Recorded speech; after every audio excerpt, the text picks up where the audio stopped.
குட்டீஸ், நம்ம இன்னைக்கு என்ன பார்க்க போகிறோம் அப்படின்னா, 6ஆம் வகுப்பு முதல் பருவத்தில் இருக்கக்கூடிய இலக்கண பகுதியை சார்ந்த தமிழ் எழுத்துக்களின் வகையும் தொகையும் பற்றி இப்பொழுது நம்ம பார்க்க போகிறோம். பார்க்கலாமா? இல்லை, மொத்த எழுத்துக்கள் 247ன்னு சொல்கிறோம். ஸோ அந்த 247 எழுத்துக்களும் என்னென்னு தெரியுமா? யாருக்கும் தெரியாது.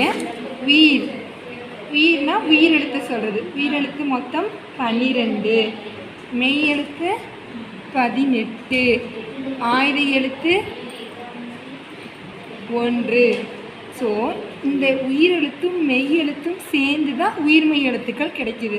ஸோ இது நம்ம என்னன்னு சொல்கிறோம் அப்படின்னா, மொழிக்கு முதல் எழுத்துக்கள் அப்படின்னு சொல்லுவோம். சரியா? இப்போ முதல் எழுத்துக்கள் எத்தனை அப்படின்னு கேட்டால் நம்ம எதை சொல்லுவோம்?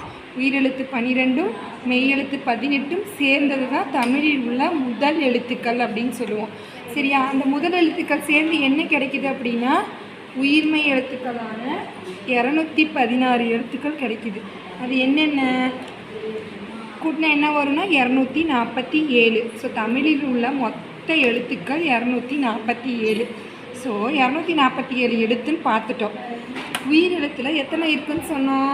12 எழுத்துக்கள் இருக்குன்னு சொன்னோமா? அது 2 வகைப்படும். எத்தனை வகைப்படும்? 2 வகைப்படும்.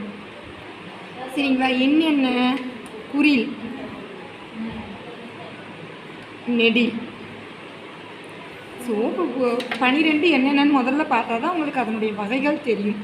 ஸோ உயிரெழுத்துக்கள் 12: ஆ, ஆ, இ, ஈ, உ, ஊ, ஏ, ஏ, ஐ, ஓ, ஓ, ஔ. ஸோ தமிழ் எழுத்துக்கள் 12ன்னு பார்த்துட்டோம்.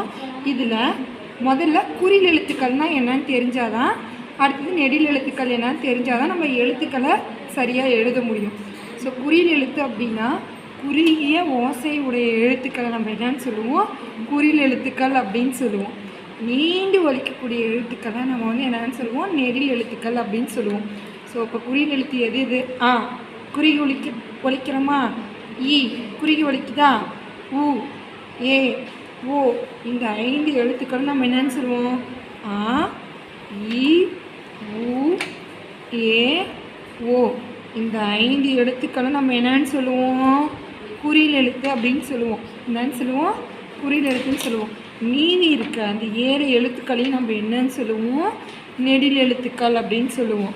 மீதி இருக்க எழுத்து பாரு, 1, 2, 3, 5, 6, 7. இந்த 7 எழுத்துக்களும் நம்ம என்னன்னு சொல்லுவோம்? நெடில் எழுத்துக்கள் அப்படின்னு சொல்லுவோம். சரியா? குறுகி ஒலிச்சா அது குறில் எழுத்து, நீண்டு ஒலிச்சா அது நெடில் எழுத்து. சரிங்களா? பாருங்க, நம்மளுக்கு பாடப்புத்தகத்தில் கொடுத்துருக்காங்க 6ஆம் வகுப்பில் குறுகி ஒலிக்கும் ஆ, இ, உ, ஏ, ஓ ஆகிய 5ம் குறில் எழுத்துக்கள் அப்படின்னு சொல்கிறோம். நீண்டு ஒலிக்கக்கூடிய ஆ, இ, உ, ஏ, ஐ, ஓ, ஔ இதை நம்ம நெடில் எழுத்துக்கள் அப்படின்னு சொல்கிறோம். சரிங்களா? சரி.